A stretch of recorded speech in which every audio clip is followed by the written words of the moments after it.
हर रोज एक नई कहानी देखने के लिए चैनल को सब्सक्राइब करें और बेल आइकन दबाना ना भूलें। सुजाता अपने बेटे अजय की शादी बहुत बड़े घर में करती है। उसकी बहू रानी दहेज में बहुत सारा सामान लेकर आती है, लेकिन वो खुद एक मिडिल क्लास फैमिली से थी। इसके चलते उसका घर इतना बड़ा नहीं था कि वो दहेज का सामान अपने घर में रख सके। तभी वो अपने बेटे के कमरे में जाती है। बेटा, मुझे तुझसे कुछ बात करनी थी। अगर तू जल्दी में ना हो तो क्या हम थोड़ी देर बात कर सकते हैं? हाँ माँ, बोलिए ना, क्या बात है? आपको कब से मुझसे बात करने के लिए इतना सोचना पड़ रहा है? बेटा, वो पहले बता, बहू कहाँ है? कमरे में दिखाई नहीं दे रही है। माँ, वो बाथरूम में गई है। आप बोलिए, आपको क्या बोलना है? इतना मत सोचिए, बताइए क्या कहना चाहते हैं आप?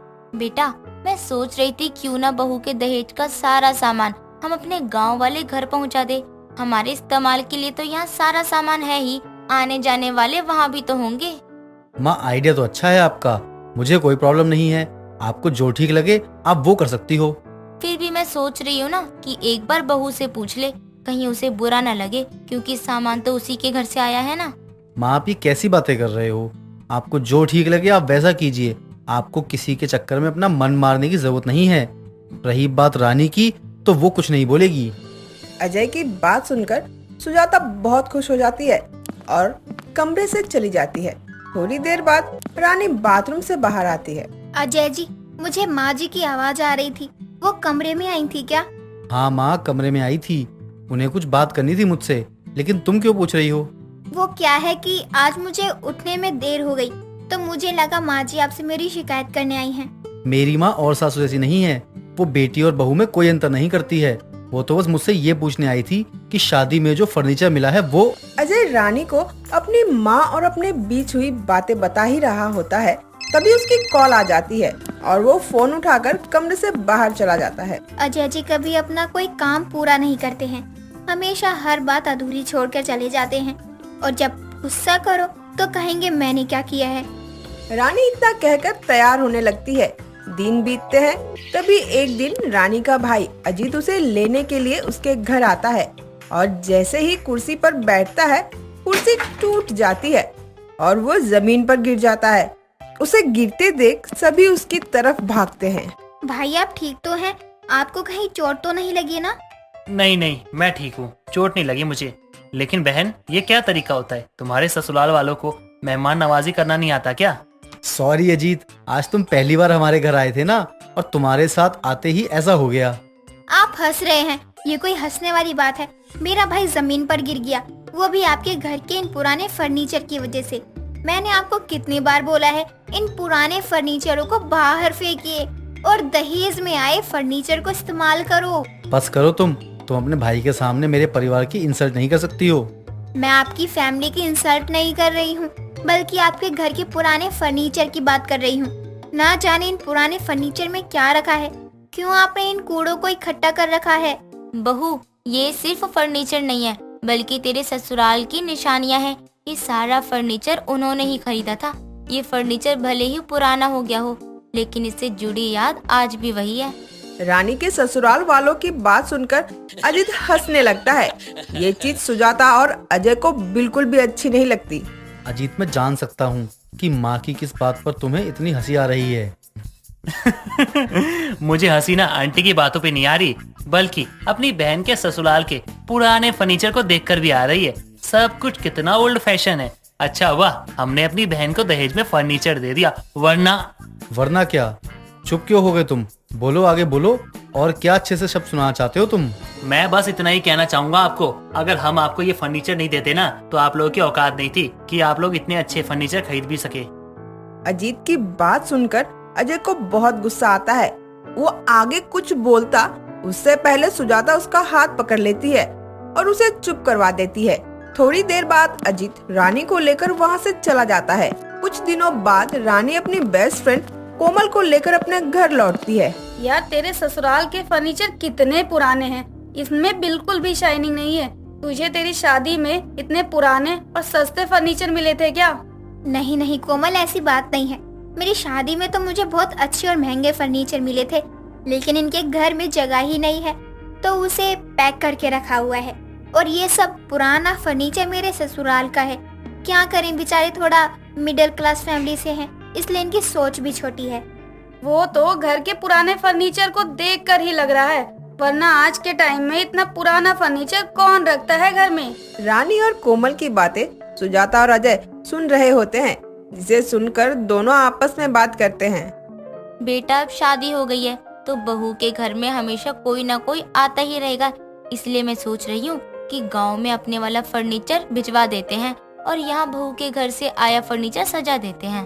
तो अब क्या चाहती हैं माँ कि रानी के मायके वाले जो ताना मार रहे हैं कि हमारी औकात नहीं है अच्छा और नया फर्नीचर लेने की, उनके इस ताने को सच कर दे। बेटा तो क्या करें अब रोज रोज अपनी इंसल्ट करवाने से अच्छा है कि बहू जैसा चाहती है हम वैसा ही कर लेते हैं। वैसे भी बहू की ऐसी हरकतें देखकर मुझे नहीं लगता कि बहू कभी अपनी शादी में आए इतने महंगे फर्नीचरों को गांव भेजने के लिए तैयार होगी। उसके चाहने या चाहने से क्या होता है, इस घर में वही होगा जो आप चाहेंगी। अजय और सुजाता आपस में बातें कर रहे होते हैं, तभी रानी की नजर उन पर जाती है और वो उन्हें आवाज लगाती है। अजय जी, माँ जी, आप लोग वहाँ अकेले खड़े होकर आपस में क्या बातें कर रहे हैं? यहाँ आइए और मेरी फ्रेंड से मिलिए, ये मेरी बेस्ट फ्रेंड है। हेलो, मेरा नाम अजय है। हाँ जी जीजा जी, मैं जानती हूँ आपका नाम, लेकिन एक बात बताइए, आपके घर में इतना पुराना फर्नीचर क्यों रखा हुआ है? थोड़ा नया और स्टाइलिश फर्नीचर लेकर आइए ना। नहीं, मुझे मेरे घर के पुराने फर्नीचर से बहुत प्यार है। इससे हमारी बहुत सी पुरानी यादें जुड़ी हैं और हमारा घर भी छोटा है, इसमें इससे ज्यादा सामान नहीं आएगा। हमारा घर छोटा है, तभी तो कह रही हूँ कि पुराने फर्नीचर को निकालिए और नए फर्नीचर को घर में लगाइए। रानी की बात सुनकर अजय बिना जवाब दिए वहाँ से चला जाता है। रानी की बहुत कोशिश के बाद भी उसके ससुराल वाले अपना पुराना फर्नीचर बेचने को तैयार नहीं होते हैं। एक दिन अचानक अजय के दादी की तबीयत बहुत खराब हो जाती है, जिसके कारण अजय और सुजाता को कुछ दिनों के लिए गांव जाना पड़ता है। जब तक वो गांव से वापस आते हैं, रानी अपने ससुराल का सारा पुराना फर्नीचर बेचकर पूरे घर में नया फर्नीचर सेट कर देती है, जिसे देखकर अजय और सुजाता दोनों ही दंग रह जाते हैं। रानी बहू, तूने ये क्या किया? मेरे घर का नक्शा ही बदल दिया। मेरे सारे पुराने फर्नीचर कहाँ गए? तूने उनका क्या किया? माँ जी, मैंने उन सारे फर्नीचर को बेच दिया है और उससे मुझे जो पैसे मिले मैंने उनसे और नए फर्नीचर खरीद लिए। सही किया ना मैंने? बेवकूफ हो तुम, और कुछ नहीं। घर का सारा फर्नीचर बेचने से पहले एक बार पूछ तो लेती, उन सभी सामानों से हमारी कितनी सारी यादें जुड़ी थी। तुमने ये सब ठीक नहीं किया। हाँ बहू, तूने ये बिल्कुल सही नहीं किया। मैं तो वैसे ही बहुत जल्दी सारे पुराने फर्नीचर हटाने वाली थी ताकि तू अपना नया फर्नीचर इस घर में सेट कर सके। माँ जी, मुझे ये सब चीजें थोड़ी ना पता थी, ना ही मैं भगवान हूँ जो मुझे आप लोगों के दिल की आवाज सुनाई देगी। कोई बात नहीं, वैसे भी तुम्हें हमसे ज्यादा घर के पुराने और नए फर्नीचर की पड़ी है ना, तो तुम अब इन्हीं शोपीस वाले सामानों के साथ रहो। तुम्हें इंसानों की क्या जरूरत है? अजय इतना कहकर अपनी माँ को लेकर वापस गांव चला जाता है, जिसके बाद रानी को अपनी गलती पर बहुत पछतावा होता है। उसके लाख कोशिश के बाद भी वो लोग गांव से वापस नहीं आते और रानी अपने ससुराल में अकेली रह जाती है। पाहुल अपनी दोस्त रिंकी के साथ बस में सफर तय करती हुई देहरादून से दिल्ली आ रही थी। रिंकी खिड़की वाली सीट पर बैठी थी कि तभी पाहुल से कहती है, पाहुल, मेरा मन बहुत खराब हो रहा है। ये सफर ना मुझसे नहीं हो रहा। ऐसा लग रहा है जैसे मुझे अभी उल्टी हो जाएगी। ओए नहीं नहीं, ऐसा कुछ मत करियो, रुक जा, बस को कहीं रुकने दे, कुछ लेकर देती हूँ मैं तुझे, तब तक तू खुद को संभाल ले, कोई रायता मत फैला दियो। पाहुल के कहने पर रिंकी जैसे तैसे खुद को संभाल लेती है। तभी उनकी बस रुकती है और पाहुल जल्दी से बस से नीचे उतरकर पास की छोटी सी चाय की टपरी पर जाती है, जहां उसे बिस्किट और नमकीन के अलावा कुछ नहीं दिखता और वो अपना सर खुजाने लगती है।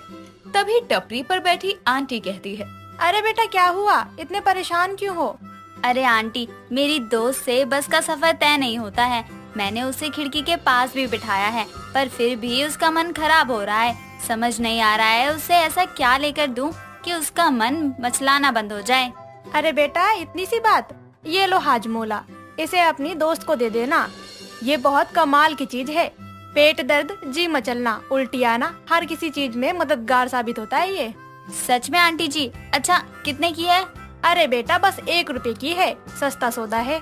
क्या बात है, कमाल की चीज, वो भी इतने कम दाम में। ठीक है आंटी जी, 10 रुपए की दे दो। पाहुल के कहने पर टपरी वाली आंटी उसे 10 रुपए के हाजमोले के पैकेट देती है, जिसके बाद वो वापस से बस में जाती है और फटाफट से रिंकी को हाजमोला खाने को देती है। और हाजमोला को खाते ही रिंकी कहती है, अरे वाह पाहुल, क्या कमाल की गोली खिलाई है तूने मुझे। सच में मेरा उल्टी करने वाला मन भी ठीक हो गया, साथ ही मेरा मूड भी मस्त हो गया। चल बढ़िया है, ला जरा मैं भी तो खाकर देखूं। अरे वाह, ये तो बड़ी मस्त है, सच में मजेदार है। चल अब बाकी का सफर मस्त बीत जाएगा। मैंने काफी सारे पैकेट लिए हैं, एंजॉय करते जाएंगे। ऐसे ही बातें करते हुए और हाजमोला खाते हुए दोनों सहेलियां अपना दिल्ली तक का सफर तय करती है और दिल्ली आने के बाद अपने अपने घर चली जाती है। वक्त गुजरता है। ऐसे ही एक दिन पाहुल अपना हैंड बैग क्लीन कर रही थी, तभी उसे बैग में रखा हाजमोला का पैकेट मिलता है और उसे देखकर वो कहती है, अरे मेरी हाजमोला, इसे तो मैं भूल ही गई थी। आने के बाद काम में इतना बिजी हो गई कि ध्यान ही नहीं रहा कि बैग में हाजमोला भी रखी हुई है मैंने। चलो अब मिल गई है तो बाहर ही रख लेती हूँ, आराम से खा लूंगी। पाहुल इतना बोल ही रही थी कि तभी पेट पर हाथ रखे हुए पाहुल की माँ सीमा उसके कमरे में आती है और कहती है, अरे बेटा पाहुल, मेरा एक काम कर दे बेटा। हाय हाय दर्द। क्या हुआ, आपके पेट में दर्द है क्या? अरे बेटा होना क्या है, रात के छोले चावल रखे थे, मैंने गरम करके खा लिए, बस उसके बाद से हाय गैस बन गई है। जरा पास के मेडिकल से दवाई ला दे। अरे माँ, मेडिकल तक जाने की कोई जरूरत नहीं है, दवाई तो मेरे पास है, वो भी बहुत चटपटी सी। अरे बेटा कड़वी भी हुई तो खा लूंगी, बस तू दे दे। दर्द से मैं फर्श पर लेटकर नागिन डांस करने लगी हूँ, समझ रही है ना? हाँ हाँ माँ, सब समझ रही हूँ। लो माँ, आप ये खाओ, इसे खाकर आपके पेट की गैस सही हो जाएगी। अरे बेटा ये क्या दे रही है, दवाई देना। माँ दवाई ही है, खा लो बस, बाकी बातें बाद में करना। पाहुल के कहने पर सीमा हाजमोले के पैकेट को खोलकर उसमें से 4-5 हाजमोला की गोली खाती है, जिसके बाद उसे एक जोरदार लंबी सी डकार आती है और वो कहती है, अरे वाह बेटा, मजा आ गया। ये हाजमोले की गोली तो बड़े कमाल की है, सब खाया पिया हजम हो गया, अब जाकर पेट को राहत मिल रही है। मुझे तो सांस ही नहीं आ रही थी सुबह से। हाँ माँ, जब मैं देहरादून से घर आ रही थी ना, तब रास्ते में काफी सारी खरीदी थी, तब से कुछ बची हुई थी जो आज बैग साफ करते हुए मिल गई। अच्छा अभी मैं जा रही हूँ, कुछ काम है, मार्केट जाना है मुझे। इतना कहकर पाहुल अपने हाजमोले के पैकेट को उठाती है और वहाँ से चली जाती है। दिन गुजरते जाते हैं और पाहुल को हाजमोला खाने की आदत हो जाती है। अब वो डेली खाना खाने के बाद या जब भी उसका मन करता, एक साथ कई हाजमोला के पैकेट खा जाया करती। कुछ समय बाद पाहुल की शादी केतन से होती है और शादी के बाद एक दिन पाहुल अपनी सास हेमा के साथ एक काफी बड़ी किराने की दुकान पर घर का सामान लेने जाती है। तभी उसकी नजर टेबल पर रखे हाजमोला के अलग अलग डब्बे पर जाती है और वो दुकानदार से कहती है, सुनिए भैया, ये सब हाजमोला है क्या? मतलब ये अलग अलग रंग और स्वाद लिखा है इन पर। जी जी हाँ जी, ये सब हाजमोला ही है, अलग अलग फ्लेवर वाली। ये ग्रीन है पुदीना वाली, ये पीली वाली लेमन वाली, ये रेड वाली अनारदाना वाली है, और ये ऑरेंज वाली तो रेगुलर हाजमोला है, और ये पर्पल वाली खट्टी मीठी है इमली की। अरे वाह, मैंने तो आज तक बस रेगुलर हाजमोला ही खाई थी, मुझे नहीं पता था इसके इतने सारे फ्लेवर भी हैं। माँ जी, क्या मैं घर के सामान में अपने लिए हाजमोला भी ले लूं? प्लीज, मुझे बहुत पसंद है। अरे बहू, ये भी कोई पूछने की बात है, जितनी लेनी है ले ले, और हाँ वो पुदीने वाली ज्यादा ले लियो, मुझे भी अच्छी लगती है। जी माँ जी, जैसा आप कहें। भैया हर फ्लेवर के 10-10 पैकेट दे दो और सारे सामान का टोटल बिल करके बता दो। पाहुल के कहने पर दुकानदार सभी फ्लेवर के हाजमोला उसे देता है, जिसके बाद दोनों सास बहू सामान लेकर घर आती है और फटाफट से दोनों अपनी अपनी पसंद की हाजमोला निकाल कर खाने लगती है। तभी पाहुल कहती है, वाह माँ जी, इस हाजमोला के तो सारे फ्लेवर कितने कमाल के हैं, मुझे तो सारे के सारे खाकर मजा आ गया। अरे बहू, तू हाजमोला को ऐसे चूस कर खा रही है, चटकारे लगाकर तो खा ही नहीं रही। देख, ऐसे जुबान पर रख और चटकारे लगा, मजा आएगा। हेमा के कहने पर पाहुल भी अब अपनी सास की तरह हाजमोला को जुबान पर रख कर चिटकारे लगाने लगती है। दिन गुजरते जाते हैं। अब पाहुल को हाजमोला खाने के साथ साथ चिटकारे लगाने की आदत हो गई थी। अब पाहुल घर का काम करते हुए हाजमोला खाती रहती, साथ ही चिटकारे भी लगाती। ऐसे ही एक दिन केतन, पाहुल और हेमा तीनों बैठकर टीवी देख रहे थे। तभी हेमा एक जोरदार पाद मारती है और केतन कहता है, कोई बात नहीं माँ, समझ सकता हूँ, इस उम्र में हो जाता है कभी कभी। देखो देखो टीवी देखो, कोई नहीं। हाँ हाँ बेटा। कुछ मिनट बीतते हैं कि तभी पाहुल एक गंदा भयंकर आवाज वाला पाद मारती है और केतन खुद को संभालते हुए कहता है, कोई बात नहीं, हो जाता है, गैस बन गई होगी, काफी देर से बैठी हो ना। सॉरी, वो मैं सॉरी। ठीक है।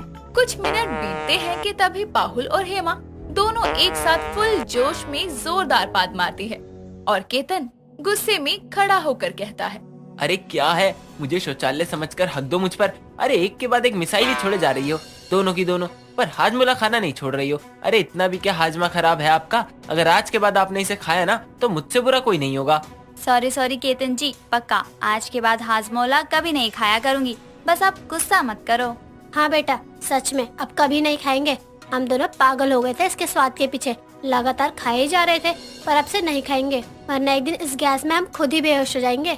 इतना कहकर हेमा और पाहुल अपने हाथों में लिए हुए हाजमोला के पैकेट को कूड़े के डब्बे में डालती हैं और फिर कभी हाजमोला नहीं खाती।